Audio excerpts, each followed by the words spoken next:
घाटशिला को जेएमएम ने चुनाव से पहले ही जीत लिया है। अब सोमेश चंद्र सोरेन को चंपई सोरेन भी नहीं हरा सकते।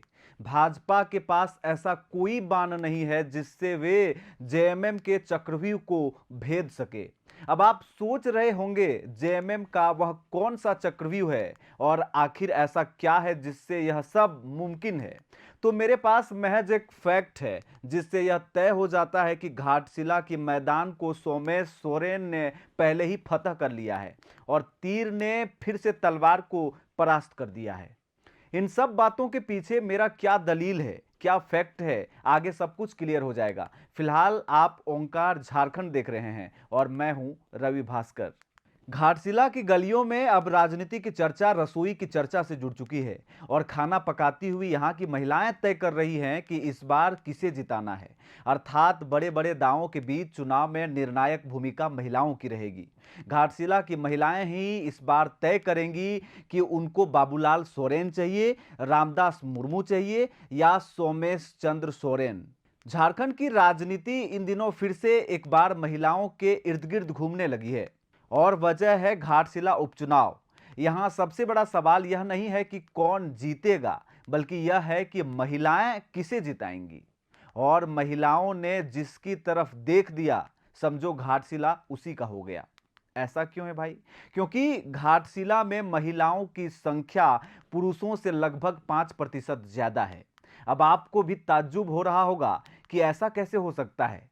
तो सुनिए, इस क्षेत्र में कुल 2,56,000 से अधिक मतदाता हैं, जिनमें 1,31,000 सिर्फ और सिर्फ महिलाएं शामिल हैं और पुरुष मतदाताओं की संख्या महज 1,25,078 है। यानी महिला वोटर की संख्या तकरीबन 6,000 से ज्यादा है, जो हमेशा गांव में ही रहती हैं। और यही जेएमएम के लिए चुनाव के दृष्टिकोण से रामबाण साबित हो रहा है।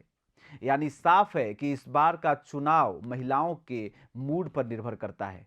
इसी महिला ताकत को लुभाने के लिए झारखंड की राजनीति में चल रहा है एक सॉफ्ट वॉर, यानी जेएमएम का चक्रव्यूह, जिसके बारे में मैंने पहले ही जिक्र किया था, जिसका नाम है मैया सम्मान योजना। झामुमो यानी सत्ताधारी पार्टी को भरोसा है कि इस योजना के दम पर महिलाएं फिर से उनकी झोली में वोट डालेंगी। इस योजना के तहत महिलाओं को हर महीने 2,500 रुपये की आर्थिक मदद दी जाती है और जागरण की एक रिपोर्ट के अनुसार घाटशिला में लगभग 50,000 से ज्यादा महिलाओं को इसका सीधा लाभ पहुंचता है। सरकार का दावा भी है कि यह सिर्फ आर्थिक सहायता नहीं, बल्कि महिलाओं के सशक्तिकरण की शुरुआत है। दूसरे में झामुमो का यह भी मानना है कि आदिवासी इलाकों में महिलाएं पारंपरिक रूप से पार्टी के साथ रही हैं और मैया सम्मान योजना ने इस भरोसे को और गहरा कर दिया है। यही इस लड़ाई की एक बड़ी उम्मीद और जीत की अग्रिम निशानी बन रही है। लेकिन इस कहानी का दूसरा पहलू भाजपा है, जिसने पहले से ही चक्रव्यूह को तोड़ने की पूरी कोशिश कर रखी है। भाजपा का आरोप है कि मैया सम्मान योजना अब मैया असंतोष योजना बन चुकी है। जब योजना शुरू हुई थी तब 65 लाख महिलाओं को इसका लाभ दिया गया था, लेकिन 2024 के विधानसभा चुनाव के बाद यह संख्या घटकर 40 लाख से भी कम रह गई और असल में महिलाओं के खाते में अब पैसा कम, नाराजगी ज्यादा पहुंच रही है। इधर भाजपा के तर्कस में कई और अस्त्र हैं जिसे छोड़ने की पूरी तैयारी चल रही है।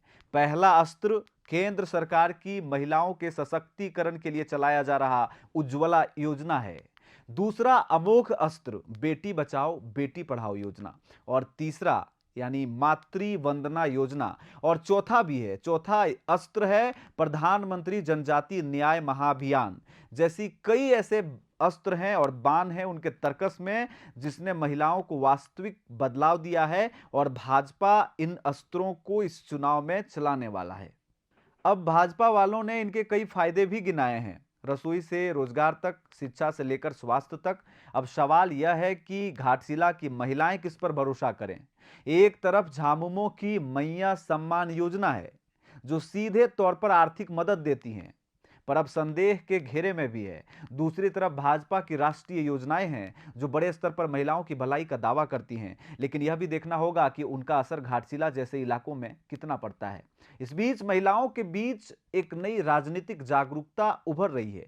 अब वे सिर्फ वोटर नहीं रही, बल्कि सत्ता की दिशा तय करने वाली निर्णायक ताकत बन चुकी है।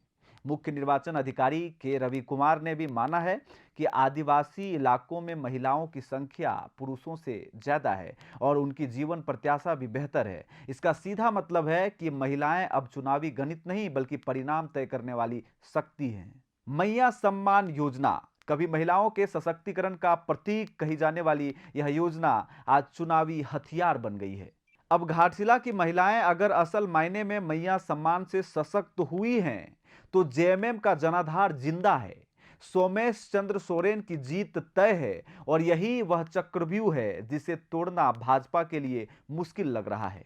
खैर, यह तो महज एक तर्क है जो आंकड़ों से प्रभावित है। असल खेल 11 नवंबर को होगा और नतीजा 14 नवंबर को आएगा। यह नतीजा सिर्फ एक चुनाव का नहीं होगा, बल्कि यह बताएगा कि मैया सम्मान योजना ने झामुमो को सम्मान दिया है या नुकसान पहुंचाया है। लेकिन हमारे इस तर्क का मूल बिंदु था मैया सम्मान योजना के तहत मिलने वाले लाभ के वजह से प्रभावित होने वाली घाटशिला की अधिकतर महिलाएं अगर जेएमएम को वोट करेगी तो जेएमएम की जीत सुनिश्चित है। इस विषय में आपको क्या लगता है, कमेंट जरूर करें। मेरा नाम है रवि भास्कर और आप देख रहे हैं ओंकार झारखंड। नमस्कार।